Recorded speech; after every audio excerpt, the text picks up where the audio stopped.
Bonsoir à toutes et à tous et merci d'être à nouveau nombreux pour nous suivre pour une soirée toujours numérique et toujours virtuelle, même si on aimerait pouvoir tous nous retrouver.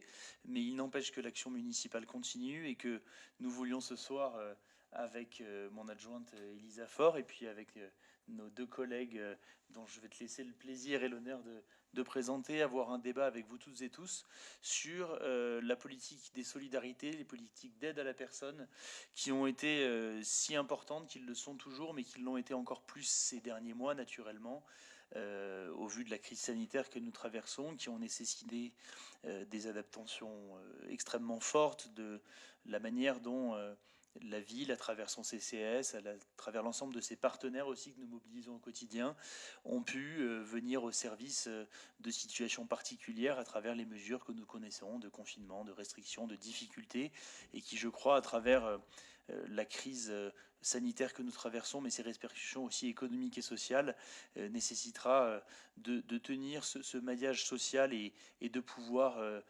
soutenir les situations au cas par cas, les unes après les autres, dans des contextes qui sont difficiles. Je ne vais pas être bien plus long. L'idée est bien entendu que vous pouvez toutes et tous nous faire part de vos commentaires et vos questions immédiatement en direct. Je les suis sur notre petite tablette et on y répond en direct. Donc on peut tout à fait avoir ce soir un débat le plus ouvert possible.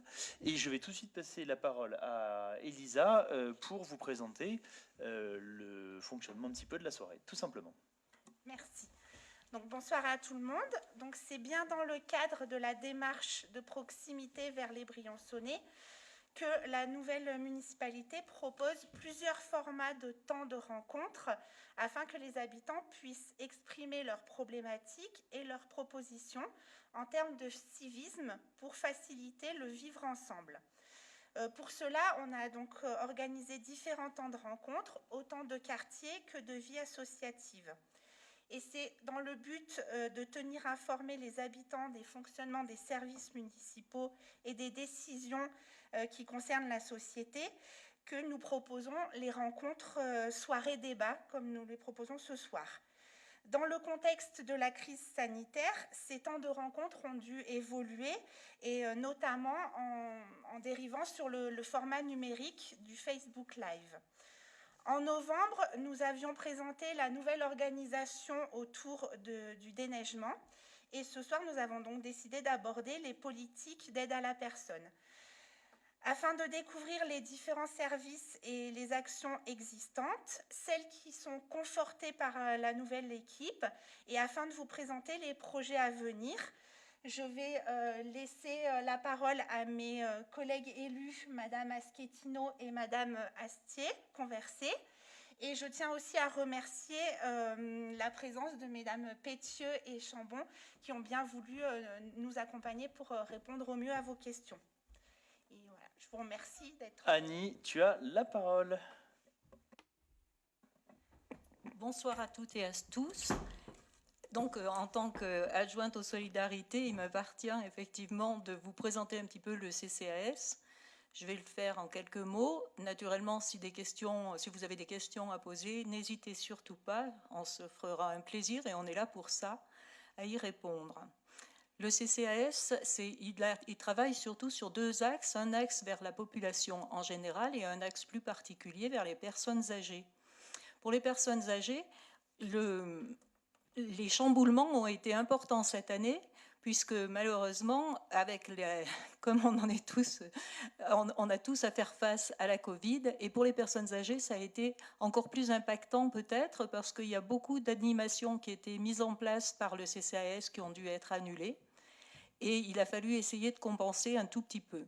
Donc pour compenser, on a continué naturellement les repas qui étaient livrés au départ, et bien on les a étendus aussi aux personnes qui avaient l'habitude de venir partager les repas au centre Le Poire.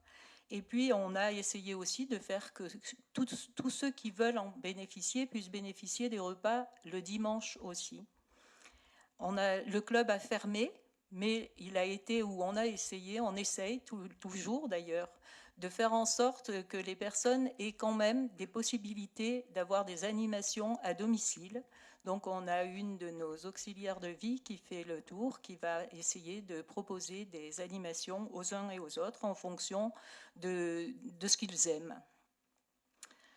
Autre point aussi, ce qu'on a fait aussi au niveau du Covid, qui a changé aussi, c'est qu'au moment du deuxième confinement, nous avons essayé de faire en sorte que personne ne reste oublié dans notre commune parmi les personnes de plus de 73 ans.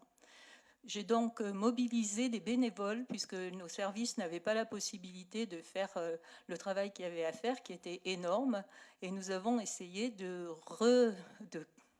faire, comment je peux dire, ouais, de retrouver, c'est tout simple en fin de compte, de retrouver les numéros de téléphone de tout un chacun, autant que faire possible naturellement, et on a appelé toutes les personnes de plus de 73 ans pour voir s'il y avait des problèmes. Ceux qui avaient des problèmes, nous avons tenté de les résoudre, et je pense que nous en avons résolu un certain nombre, tant en ce qui concerne le déneigement qu'en ce qui concerne les problèmes médicaux.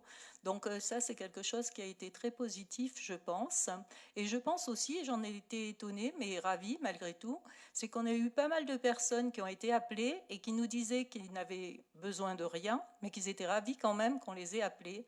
Et ça, je pense que c'était important pour nous, parce que c'est aussi le rôle du CCAS de dire que, quoi qu'il arrive, on est là.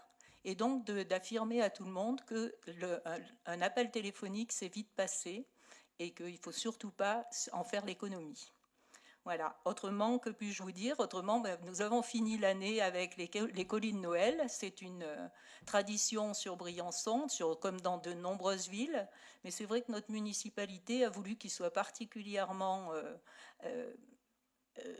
sympathique cette année, ne serait-ce que pour justement aider un petit peu à passer ces moments difficiles. Voilà, c'est tout ce que je peux vous dire par rapport aux personnes âgées. Je ne sais pas s'il y a des questions. Pas encore. Donc, je vais continuer, puisque le CCAS, c'est aussi un élément, parmi ces actions, c'est une action vers l'ensemble de la population. Comme tout le monde le sait, c'est vrai que le CCAS, c'est un relais d'information et tout le monde est invité lorsqu'il y a un problème à y téléphoner, ne serait-ce que pour avoir l'adresse de l'assistante sociale de quartier ou je ne sais pas, ça peut être n'importe quoi. Mais c'est vrai qu'il ne faut surtout pas se faire l'économie d'appeler le CCAS. Et par ailleurs, ce sont des aides qui sont plus personnalisées. Il y a des aides, par exemple, comme le chèque eau. Alors on le dit vite, ça fait chèque-eau. Moi, il m'a fallu quelques jours avant de comprendre ce que c'était que le chèque-eau, mais maintenant je sais que c'est le chèque eau. Et donc, qui s'adresse aux personnes qui consomment un petit peu d'eau, comme tout un chacun. Et c'est vrai que c'est un chèque qui est au bénéfice des personnes les plus défavorisées et qui est très encadré. Donc, c'est vrai qu'il y a de très nombreuses personnes qui font appel à cette action. Il y a aussi la carte Sésame qui offre des réductions et qui est ouverte à tous les résidents de Briançon. Et c'est des réductions diverses sur les... par exemple, par rapport à la piscine, etc., c'est pour les familles. Il y a la carte club, qui est une carte aussi au bénéfice des familles, avec des réductions sur les cantines, sur les gardes, sur la garderie, sur les bus. Et toutes ces réductions sont naturellement sous condition de ressources. L'accueil des SDF, ça fait partie aussi du travail du CCAS, et notamment au niveau de la domiciliation, puisque comme tout un chacun le sait, la domiciliation des personnes sans domicile fixe, eh bien, elle est quasi obligatoire s'ils veulent pouvoir bénéficier de certaines aides et s'ils veulent aussi recevoir certains courriers. Donc cette domiciliation leur permet de recevoir leurs courriers au niveau du CCAS et d'avoir les alertes qui peuvent leur être lancées, soit par les services d'autres services sociaux, soit par des services médicaux. Nous avons aussi les aides aux étudiants qui sont mises en place. Les critères, ce sont des critères qui sont basés sur des données qui nous sont données par le Crous et qui aident les jeunes à hauteur de 140 à 300 euros en fonction des revenus, et ça une fois par année. La carte solidarité qui donne un accès gratuit au transport dans le cadre des minima sociaux, Et actuellement, une réflexion est mise en place dans 2 domaines notamment. Le premier, c'est un appel à la mise en place d'une réserve citoyenne. Donc c'est vrai que c'est une action que je tiens à mener parce que depuis que nous sommes élus, j'ai été 2 fois confrontée au besoin d'avoir des personnels et de ne pas pouvoir les prendre parmi nos personnels. Et ce qui fait que j'ai demandé à des bénévoles de m'aider. Mais je pense que dans notre société, nous avons beaucoup de personnes qui ont envie de donner de leur temps. Et ce n'est pas des appels fréquents, mais en cas de difficultés comme la Covid ou en cas de besoins comme les vacances apprenantes. Et dans ce cadre-là, je pense que la réserve citoyenne peut être comment je peux dire, un atout pour nous permettre d'avancer et pour nous permettre aussi de faire en sorte que chacun, à sa place dans Briançon, puisse apporter son aide s'il le veut. Je pense que c'est important. Et le deuxième point qui me tient à cœur et sur lequel je commence à travailler, c'est les violences. C'est celui qui est du cadre des violences familiales. Donc ça, c'est vrai que c'est quelque chose qui est une action qui est large. J'ai déjà contacté de très nombreuses personnes sur Briançon, et je pense que ça va se mettre en place petit à petit. Je n'en parlerai pas plus aujourd'hui, puisque de toute façon, il faut que les choses soient bien avancées pour qu'on puisse en parler en tout état de cause, mais il n'empêche que vous entendrez certainement reparler de l'action en direction des violences familiales. Voilà pour l'ensemble des actions du CCAS. Merci ma chère Annie. Je précise à toutes les personnes qui nous regardent qu'on répond naturellement et on va répondre à toutes les questions que vous avez à nous poser. Donc n'hésitez pas à les rédiger directement sur le live de Facebook. Et peut-être qu'on peut enchaîner immédiatement avec un point sur les politiques de logement qui me semble important dans la situation où on est, et peut-être aussi expliquer d'ailleurs, si tu veux bien Corinne, la diversité, parce que c'est pas forcément clair pour tout le monde. C'est vrai qu'il y a des logements sociaux qui sont gérés par le bailleur départemental, l'office HLM, il y a des bailleurs locaux, et c'est vrai que c'est pas tout le temps clair pour les personnes qui sont confrontées à la demande de logement, et peut-être aussi leur expliquer comment justement on est en mesure de leur apporter un service qui est avant tout un service aussi d'aide et de soutien et de simplification. Merci à monsieur le maire. Bonsoir à tous et à toutes. Merci d'être avec nous. Alors, dès notre prise de fonction, nous avons eu à cœur de nous rapprocher des bailleurs sociaux, l'OPH 05, Unicil, 3F et Erilia. Et nous entretenons aujourd'hui avec eux des contacts réguliers et constructifs. Cette proximité nous permet d'avoir un parc de logements beaucoup plus étendu et du coup pouvoir proposer aux personnes qui le souhaitent des logements vacants et adaptés à leurs besoins. De plus, nous participons avec eux aux commissions d'attribution de logements. Nous avons pour projet de mettre en place un guichet enregistreur, ce qui facilitera beaucoup de choses. Ce guichet nous permettrait de connaître pour chaque demandeur leurs ressources, le nombre de personnes formant le foyer. Ces informations collectées seront confidentielles, bien entendu, ce qui nous permettra de mieux orienter les demandes et d'adopter nos propositions en fonction des bailleurs. Ensuite, à terme, nous espérons pouvoir être destinataires de tous les avis de non-paiement de loyer, de façon à tenter d'accompagner les locataires en cas de difficulté dès le début des problèmes et éviter des surendettements et tout ce qui s'ensuit. Voilà. Merci beaucoup. Est-ce qu'on peut peut-être juste, moi je voudrais juste qu'on éclaircisse les choses. Est-ce qu'on peut juste expliquer à celles et ceux qui nous regardent et qui peut-être un jour en auront besoin pour quelqu'un, pour un proche, etc. Aujourd'hui, je cherche à intégrer le parc social, j'ai besoin parce que j'ai eu un changement de vie ou pour X raison, je cherche un logement social, comment je fais? Comment ça se passe? Le parcours, c'est quoi concrètement? Alors le parcours, la première chose à faire, il faut demander, il faut faire sur le site internet, soit sur le site internet, soit aller voir au CCAS pour faire un numéro unique.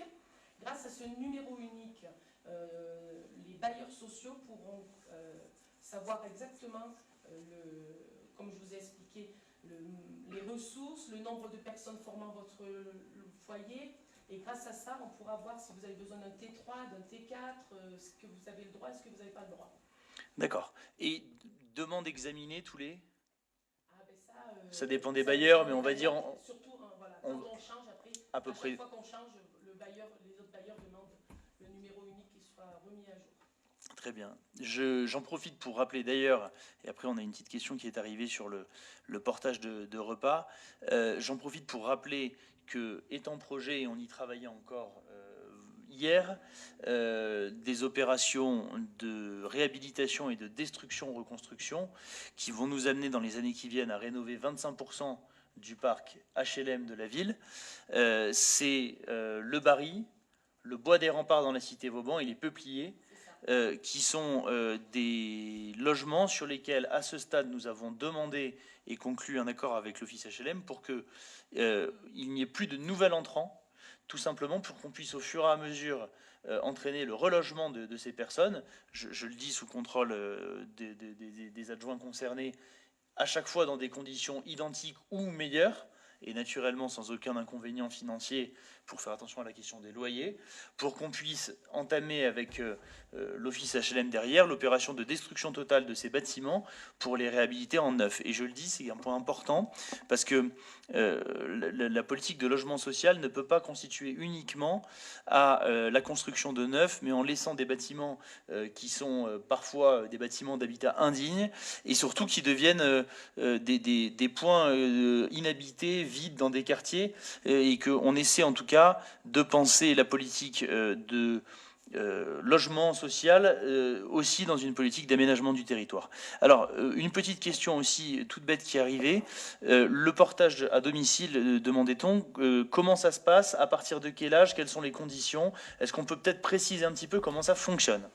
Alors là, je vais me permettre de laisser Madame Pétu répondre, puisque c'est elle qui est aux manettes au quotidien. Donc je pense qu'elle donnera des renseignements beaucoup plus précis que ceux que je peux vous donner. Oui, bonjour. Okay. Donc sur le portage de repas, eh bien, il faut... Voilà, donc tout le monde peut en bénéficier à condition qu'il y ait vraiment une perte d'autonomie ou un âge à partir de 70 ans. Après, il faut appeler le CCAS pour demander le portage, pour demander la fréquence du portage, sachant que le portage, nous, on le livre 7 jours sur 7. Et en fonction, on étudie la situation, on rappelle, et on peut octroyer on peut octroyer donc des jours, donc ça peut être tous les jours et ça peut être des fois 2 jours ou 3 jours en fonction des disponibilités. Et je ne me priverai pas de rappeler d'ailleurs que le portage de repas est basé sur le travail de production qui est fait à la cuisine centrale, c'est-à-dire au centre Le Poire, et qui est donc, arrêtez-moi si je me trompe, le même que en termes de qualité qu'on fournit à nos enfants dans les écoles, et dont on a d'ailleurs le plaisir de pouvoir dire qu'on est sur des marchés de fournitures qui sont quasiment 100% en agriculture biologique, en local, et donc avec une qualité qui est vraiment, je crois, exceptionnelle, et dont on peut féliciter d'ailleurs l'ensemble de l'équipe des cuisines. Voilà, mesdames et messieurs, s'il y a d'autres questions, on va les prendre immédiatement. Est-ce qu'il y avait d'autres points que vous vouliez aborder? Mais bien sûr. Alors, je vais... Ah, mais non, mais pas du tout, je vais même te questionner là-dessus. Annie Astier voulait faire un point sur la politique de l'enfance. Moi, avant, j'aimerais bien que tu nous reparles quand même un petit peu de vacances apprenantes. Et j'aimerais bien que tu nous racontes et que tu nous expliques, parce que je crois que c'est intéressant que les gens sachent ce qui a été mis en place l'année dernière, comment et dans quel contexte, Annie. Voilà, alors tout à fait. Du coup, je voulais profiter justement de parler un petit peu du centre de loisirs. Moi, je l'appelle le centre de loisirs parce que le calme, ça me hérisse un peu. Pour me faire amuser des enfants dans un endroit qui s'appelle le calme, je trouve qu'il y a quelque chose qui ne me parle pas. Et donc, ça n'empêche que le centre de loisirs, il a cette vocation-là. Il l'a prise l'année dernière pour répondre à la question de Monsieur le maire. Il est vrai que l'année dernière, le gouvernement avait lancé un appel dont toutes les communes pour mettre en place ce qu'ils ont appelé des vacances apprenantes. Donc, dès que nous sommes arrivés, la nouvelle municipalité, je me suis renseignée pour voir ce qu'on pouvait mettre en place à ce sujet-là. Et on s'est lancé là-dedans. Ça a été la première action donc, qui a été menée par notre municipalité. Et ça a été ma première obligation de faire appel à des bénévoles puisque j'avais personne sous la main. Et donc, les vacances apprenantes, c'est quelque chose d'assez innovant, je trouve, et d'assez intéressant aussi, puisque c'est un accord entre le CCAS, la partie du calme du CCAS, et le centre des sports. Donc, au centre des sports, on a deux éducateurs qui interviennent l'après-midi, et les enfants découvrent des sports différents tous les jours, ce qui leur permet d'avoir de bonnes connaissances après, et puis surtout de s'offrir le choix pour savoir quel sport ils vont vouloir pratiquer dans l'année. Et puis, le soir, ils se retrouvent avec des instituteurs et des fameux bénévoles qui les aident à replonger dans les cahiers de devoirs de vacances et à essayer de reprendre un petit peu pied avec ce que va être l'année scolaire. Et c'est cette transition qui leur permet de commencer l'année dans de bonnes conditions au niveau scolaire et de continuer ou de finir leurs vacances tout en pratiquant des sports. Donc ça a été gratuit, complètement gratuit l'année dernière pour les enfants de notre commune. Ça le sera aussi cette année, à un petit poil près, puisqu'il y aura un petit minimum quand même. Mais voilà. Et ça n'empêche que, par contre, on envisage d'accueillir aussi peut-être des enfants qui viennent de l'extérieur, mais ça, c'est encore en discussion. Voilà. C'est vrai que c'est une action qui nous a semblé tellement... D'abord, elle s'est très très bien déroulée, ce qu'il faut souligner, et pour une première. Et du coup, on s'est dit que l'année prochaine, donc cette année, il fallait qu'on recommence, et c'est en cours. Là, on va lancer les premiers appels pour justement, dans le cadre de la réserve citoyenne d'une part, et puis on va se rapprocher des établissements, et on a déjà pris contact avec le centre des sports qui est tout à fait partant pour venir s'associer à nous encore dans cette action qui avait été une action qui était intéressante aussi bien pour les bénévoles que pour les instituteurs et que pour les sportifs, puisque ça rentrait dans quelque chose d'un petit peu nouveau et que tout le monde a bien aimé. Alors, on a plusieurs questions et remarques. La première, il y a Jean-Luc Libaud qui nous dit bonsoir. Donc, bonsoir Jean-Luc. La deuxième, on nous fait remarquer, vous êtes trop belle. Me permet quand même de vous le dire. Mesdames, j'imagine que ça vaut pour vous. Je confirme d'ailleurs, vous êtes toutes très belles. Et on a une deuxième question, où s'adresser pour faire partie de la réserve citoyenne ? Alors vous allez avoir, on va diffuser d'ici quelques jours, mais vous pouvez d'ores et déjà téléphoner au CCAS qui prendra et qui vous donnera les indications nécessaires, puisque de toute façon, comme je le disais tout à l'heure, c'est organisé dans le cadre du CCAS. Donc c'est là, dès que vous appelez le CCAS, on prendra déjà votre nom et ensuite on vous donnera les documents nécessaires à remplir. Voilà. Très bien. Et au passage, un message pour nous remercier de prendre soin de nos aînés. Merci beaucoup, mais c'est pas une question de nous remercier, c'est une obligation qui est une obligation, je crois, qui est à la fois morale et qu'elle s'impose, je crois, à nous dans la période. C'est d'ailleurs pour cela qu'on a essayé, chère Corinne, d'être les plus réactifs possibles quant à la mise en place du centre de vaccination, dont je voudrais remercier à ce sujet toutes celles et ceux qui y participent au quotidien, les soignants bien entendu, mais aussi l'ensemble des personnels administratifs. Je sais à quel point il a été pour certains compliqué de s'inscrire et que les démarches n'ont pas été simples, notamment sur Doctolib, mais c'est d'autant plus pour ça que je voudrais remercier les personnels administratifs à la fois de l'hôpital, mais on a essayé nous aussi de faire le lien à la mairie, au CCAS, pour justement pouvoir par téléphone répondre, appuyer, enregistrer les demandes, et on sait à quel point c'est important. Je rappelle d'ailleurs que nous avons installé hier, je parle un peu plus à l'échelle du Grand Briançonnais, mais le premier centre de vaccination mobile à la Grave, mais qui aura vocation à se déployer dans tout le territoire et qui permet grâce au concours des sapeurs-pompiers des Hautes-Alpes, d'aller vacciner à domicile les personnes qui ne peuvent pas se déplacer. Alors je sais que on espère tous bientôt que les infirmiers libéraux pourront monter en puissance sur le dispositif de vaccination pour aller à domicile chez les personnes qui peuvent se déplacer difficilement ou qui habitent des endroits un peu plus éloignés. Mais en tout cas, ça fait partie des priorités dans la crise que nous traversons, puisqu'on sait toutes et tous que c'est ni plus ni moins qu'un passeport pour la liberté. Une certaine Marion, dont je tairai le nom, nous dit qu'elle a une petite pensée pour toi, Corinne. Décidément, je vais faire plus de Facebook Live et de débats avec mes adjointes. J'ai l'impression que c'est beaucoup plus sympathique.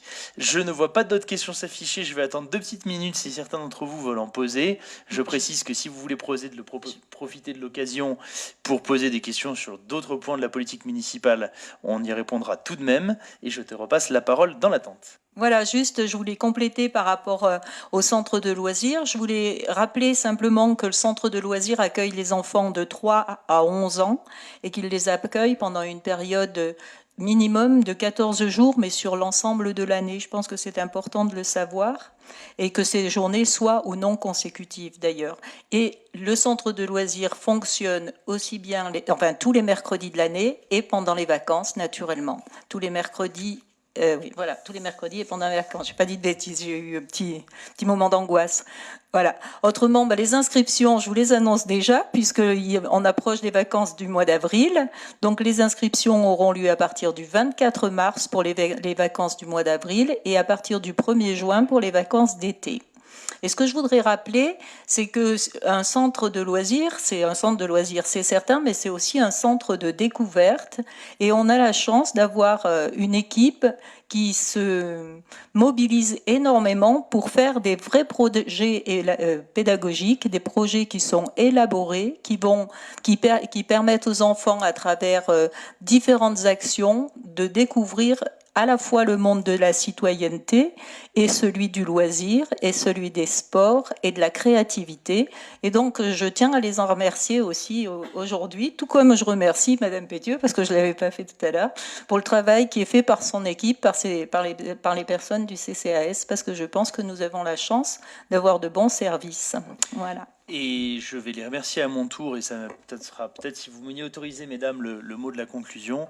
Mais je vais aussi vous remercier tout simplement parce que, et je crois que chacune et chacun de nos spectateurs qui ont des enfants le savent, nous avons une situation dans les écoles qui est extrêmement difficile du fait des protocoles sanitaires qui, vous le savez, nous obligent à se croiser le moins possible les enfants, ce qui oblige à parfois doubler le nombre de personnel dans les écoles pour pouvoir gérer les phases de restauration, notamment le midi, et que nous avons bien voulu mobiliser l'ensemble des personnels, notamment au CCAS, mais aussi du service des sports, pour pouvoir arriver à tenir ce protocole sanitaire. Et je voudrais vraiment vous en remercier parce que c'est une situation difficile à gérer depuis maintenant plusieurs mois, et je crois pouvoir dire que nous maintenons un service de qualité dans les écoles, et chacun sait à quel point nous sommes attachés, comme toutes les familles de notre merveilleuse ville, à la qualité scolaire, mais aussi la qualité de restauration dont nous avons parlé. Elisa, tu voulais dire un petit mot avant que nous concluions. Juste, je vais faire un petit peu le lien. C'est vrai que donc ce soir, on a pris le parti de ne pas traiter le domaine des affaires scolaires.